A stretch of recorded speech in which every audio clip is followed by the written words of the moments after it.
1, 2, 1, 2. Hey, hey. What? Guys, how's it going? Welcome to Real Life Gig Advice. Hope you're all doing well. How's it going? Let me know how you're all doing. Listen, so this episode is going to be about why you should learn to read music. Now, before I get into it, I just want to add a disclaimer. There are many amazing musicians in the world.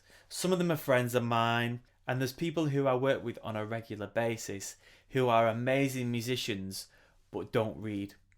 I just don't want people to see the title of this video and think that I'm getting at you need to be able to read to be an amazing musician. That's not what I'm getting at. The purpose of this video is for me to help you to understand how learning to read, even just a little bit, can be a beneficial tool from an employment perspective. Keyword being even just a little bit. But anyway, let's get into it. So the first thing I want to let you guys know about is being able to read music is a tool. It's a skill. It's a skill where you look at the dots on the page and you interpret what's on the page for you to play music. It's an interpretation thing for you to play music. The important bit is the music. There's a common misconception that if you get like a sheet of music put in front of you, that you from a bass player as a rhythm section player's point of view, where you get a sheet of music put in front of you and you've got to be looking at it and you've got to be heading the chart and you've got to be looking at it and nailing every single bit, and if you don't nail every single bit then it's wrong. There's certain situations where that isn't quite right, really. A good reader is booked to use a combination of their reading skills and also their musical judgment and experience to make musical decisions on the fly and make the music that's going on around them better. Now, when I say this, musical judgment and experience, I don't mean you're playing like a bossa nova and you're a guitar player and you think, oh, I know exactly what I know. Oh, I've got it. I'm going to play an Eddie Van Halen guitar solo over the bridge. That's going to sound amazing. That might impress, your guitar playing friends, but use your common sense. Bring the part alive with additions or maybe even reductions, in the part. As a bass player, for example, an extra bass drum hit that you think that you could lock in to with your part. Or, for example, I know one thing that I like to do is, let's say that you're coming up to a chorus. Let's say that the tune is in C minor, right? Let's say it's in C minor, and on the page, on the notes that you got given, the C is written on the second space from the bottom, in bass clef, and there's a groove written there, like boom, boom, boom, for example. What I like to do, because that is like the most exciting part of the tune, instinct tells me that I'd put that C down the octave. If I was on my 5 string, I'd put that C down the octave on the first fret, and it just in my experience, that fills out the whole ensemble and just makes everything sound a little bit fuller and bigger and stronger for the most catchy part of the tune. And remember as well, guys, just like every type of gig in the world, you are booked because you're a certain style of player. You might have a certain look, a certain vibe on the instrument, people you might have worked with, and a certain type of musical personality. And if people are like, for example, I'm really into Latin music, and I'm really into like funky groove music and R&B and soul and all that stuff. And if I get booked to do let's say I'm doing a show, for example, they're thinking about, oh, who am I going to book to do bass on this groovy soul show, groovy R&B soul show? Then, well, you're going to come to somebody like myself, or just like you would go to Eddie Van Halen if you're looking for like a rock guy, you know. Even if there is charts, you know, people still want to be able to feel that you've got that language and that feel within inside you, and your books for your natural instincts and your vibe, which comes out through your playing. So far, guys, I've kind of been talking about the interpretation of reading music, and generally from like from a rhythm section player's point of view. And I mentioned earlier about, you know, being in the chart and nailing every single note and the articulation and note length and everything. And, you know, to become a good reader, you have to spend the time learning how to do that. You know, I'm not saying don't learn to read properly, because you do have to do that. But what I'm saying is that basically your musical experience can and is able to come through as well. Don't think that just because it's on the page and you don't play it, or you add something different, that it's wrong. You know, if somebody tells you, if you put something in that an arranger doesn't like, for example, then, you know, they'll tell you. And I'm sure that if you're using your ears and you're acting tastefully, then, you know, an arranger or a supervisor or conductor is gonna appreciate that. So when there's no time for rehearsals and things are changing on the fly, last minute, and you're working with an arranger, a supervisor, or an MD, it is true that for certain types of gigs and studio situations, that sight reading musicians, they're just required. So for example, shows like West End, Broadway, touring shows, TV shows, some sessions like movie soundtracks, and some jobbing bands, some function bands too. You know, I work with a few different bands like this where they have an arranger and it's arranged down to the T, and it really works. But for it to work, they need guys who can sight read. So I wanted to share a couple of anecdotes with you. So just to give you the vibe of how having the extra skill to read even just a little bit can be that extra string in your bow, which gets you that extra couple of gigs a month, or tour, or couple of tours a year, or something like that, you know. So basically, late last year, I did a tour, and I was asked to recommend some drummers for a particular show.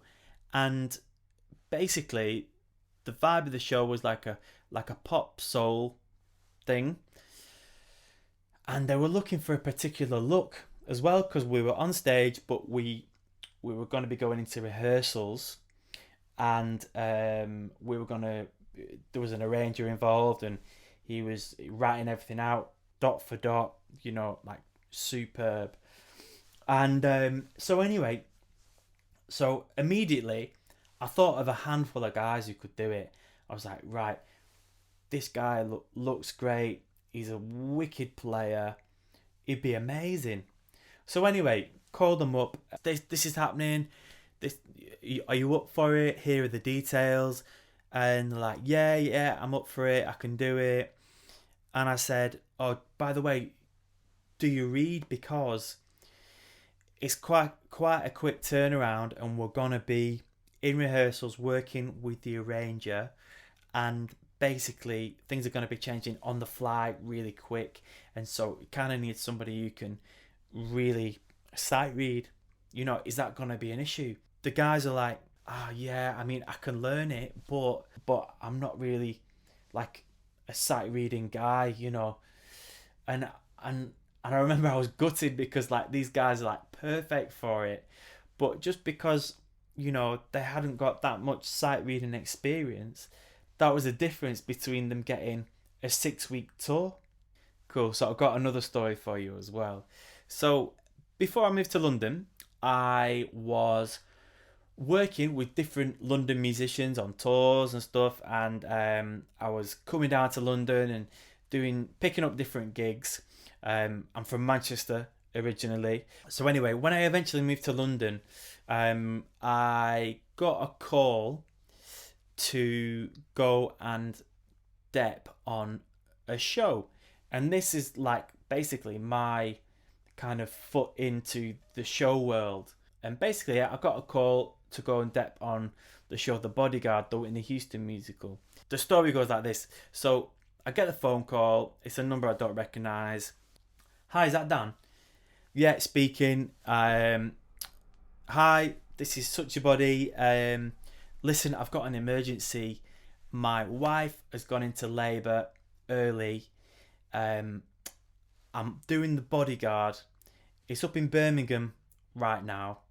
I can't get any of my deps to come and do it tonight. Are you available to come and do it tonight? And because I know that I'm confident with my reading, and I've done a lot of it, I was able to say, yeah, I can come and do it tonight. So in that situation, sent him my email.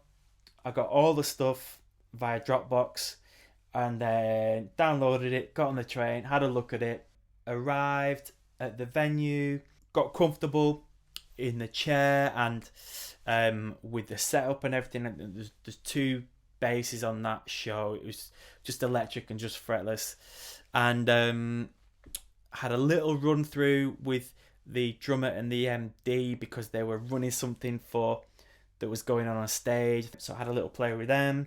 Spent a couple of hours with the pad figuring out my page turns because I've just seen it on a PDF, and then went on to do the show, and it went really well. And I was depping on that show up until its last run, so that's probably like 4 or 5 years or something like that. So I depped on it on tour, and then in town, and then on tour again, and then off the back of that, I got a 10-month tour off the back of that show and working with that crew of musicians. And that's all because I know that I'm a confident sight reader, and I've got enough musical experience and a good enough musical ear to get through a situation like that. I'm going to conclude this video like this, guys, and I hope that this analogy will help you understand what I'm trying to let you know about. So imagine your dream gig, or a gig which is going to give you a foot in the door to your dream gig, or where it is you want to be, right? You're the right guy, you've got the right look, you've got the right gear, you've got the right experience, you're available, right? Ticking all the boxes so far, right? And then the MD says to you, "Oh, do you read a bit? Can you sight read a little bit? There might be a couple of TV things or studio things that we're gonna need a sight reader for. Is that cool?" And then if you haven't even got a little bit of that together, you'll have to say, "Well, I'm really sorry, no, I don't." And then what'll happen is that gig, your dream gig or the stepping stone gig, will be filled with somebody who is the right guy, got the right gear, the right look, is available, can read a bit,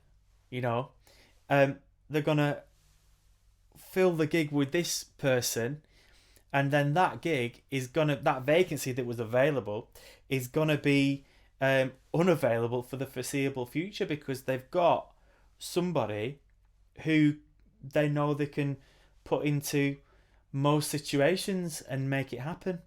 So take two. Imagine your dream gig, or a gig that's going to get you to where you want to be. You're the right guy for it. You've got the right gear. You've got the right experience. You're available. All those things. MD says, can you sight read a bit, because there's going to be some TV stuff that things will be changing on the fly, and there might be a studio thing with a live orchestra. Can you read dots, chord symbols, and all that? And then you can say, yeah, that's fine, I can do that, and you're in.